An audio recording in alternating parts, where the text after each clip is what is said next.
Maybe you've never consciously noticed it, but at almost every important point in your life, you've asked yourself the same question.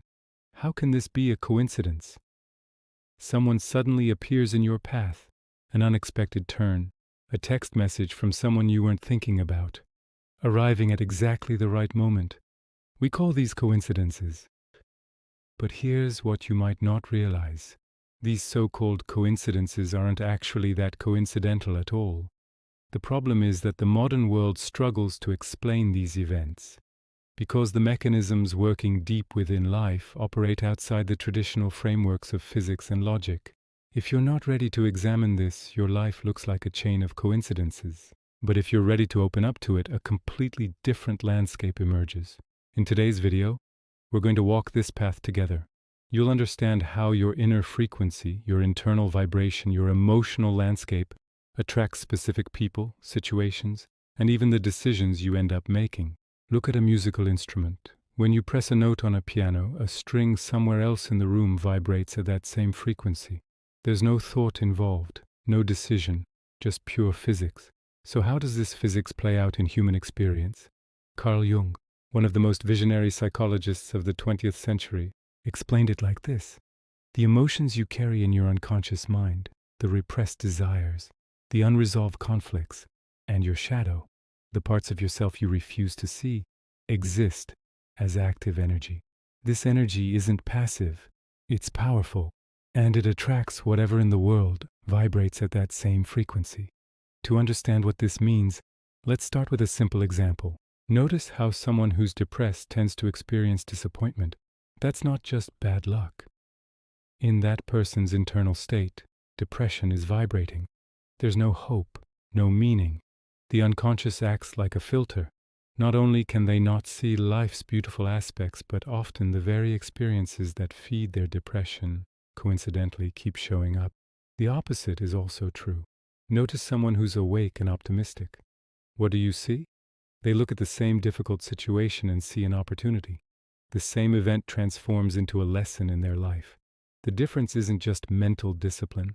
The difference is that their internal vibration attracts something different. They see from different angles, they stay open to different people, and they're receptive in ways that others aren't. Jung called this synchronicity, meaningful coincidence, events that aren't causally connected but are deeply meaningful on a personal level. But here's what matters. Jung didn't see this as some mystical fate theory. He saw it as behavioral reality. Who has entered your life? How did they arrive? Why at that specific moment? These are questions, yes, but they're also clues, because those people who came into your life often weren't strangers arriving out of thin air. On a deeper level, there was something in you that was resonating with them, sometimes consciously, most often unconsciously. Now let's go deeper. There's a concept in psychology called projection. To explain it simply, you're carrying an emotional weight in your unconscious.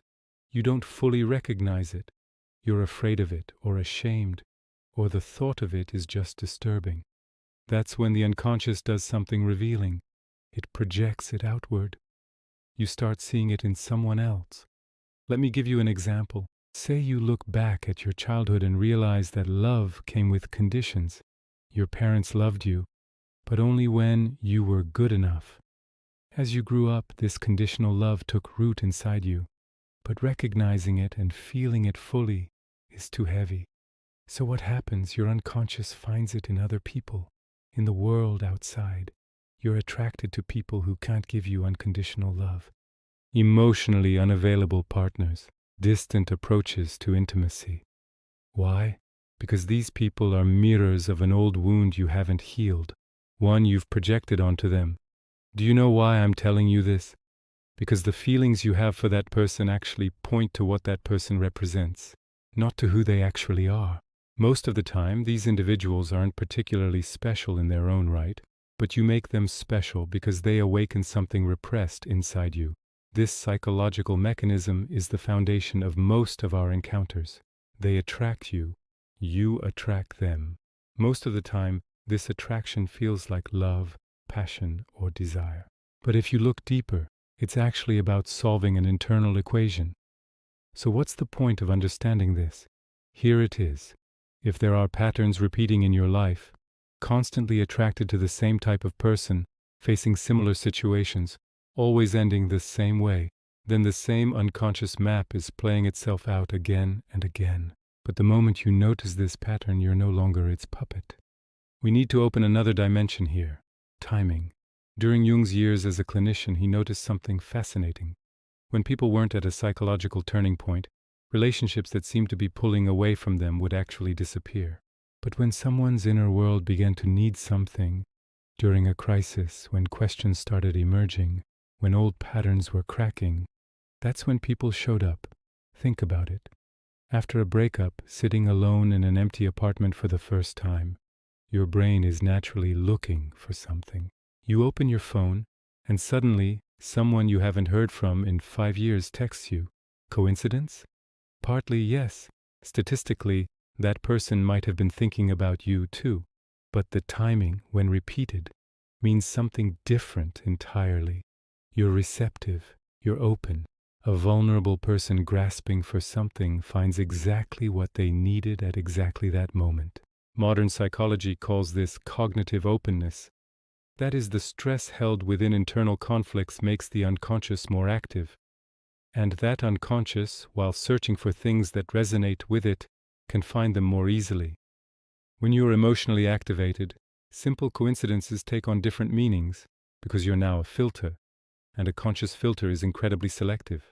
Jung noticed that during these periods, people's dreams also showed different symbols. When your inner world is in flux, your inner guides activate. So that coincidental person you meet in the outside world might actually be an external representation of your internal state. Here's what matters. When you reach a threshold, life moves you. Do you see that some of this control is actually in your hands? Yes. Because someone whose inner world is organized is more resistant to external interference. Conversely, someone in internal conflict gets moved by even the smallest influences, so everything feels surprising. Now we arrive at a critical point that's often misunderstood. The person you meet isn't actually that person. Let me explain. That person exists only as much as you perceive them. Sometimes they appear larger. They're reflecting the adult, courageous, forgiving version of you. Sometimes they appear smaller, because that person is awakening something in your shadow, and you amplify that one quality while overlooking everything else. What does this mean? The person you desire isn't entirely that person. You're seeing your own inner potential reflected in them. Is that something to grieve? Not at all. Because what's real here is your inner life. That person is a mirror. You're the actual player. But understanding your relationship with that mirror is incredibly valuable, because then you don't panic when the relationship ends.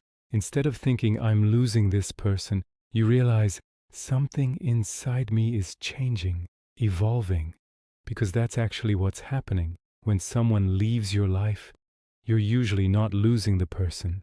You're losing the feelings they triggered, the emotions they awakened, and the significance you assigned to them. So how does understanding this pattern help?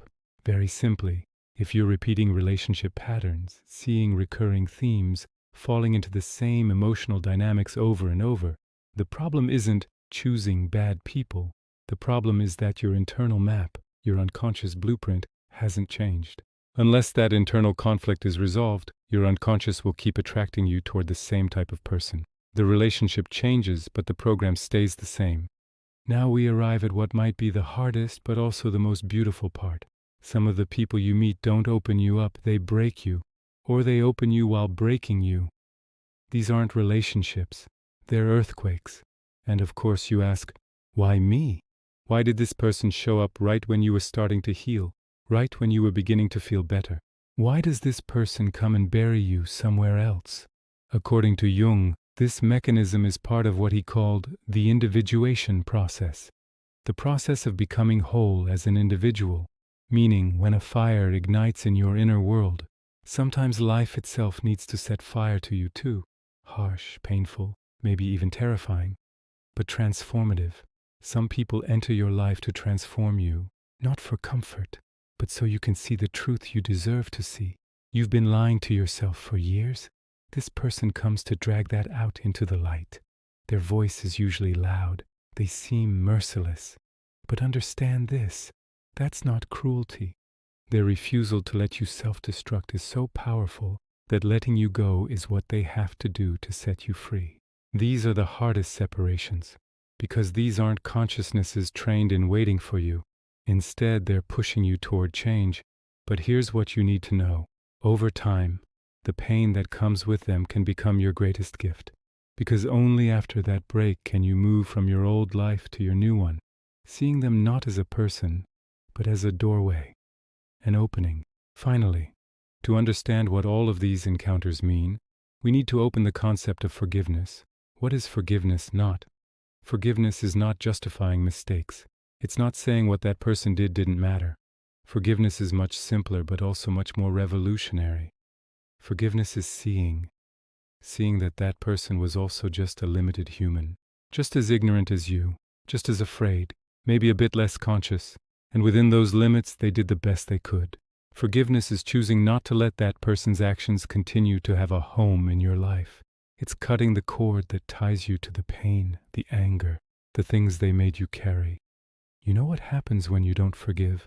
That person keeps living in your life, in your thoughts, in your relationships, and the choices you make. Forgiveness is setting that person free even after they're long gone, and that release more often than not feels incredibly liberating. Can you become a little more whole in each period of your life, in each relationship, in each encounter? Yes, because each person leaves once they've completed their role. And can you do something smarter while they're there and after they're gone? Yes, by making your coping mechanisms conscious, by raising your resonance, your internal frequency, because ultimately what you call coincidence is completely a learning process. When you change, your life changes.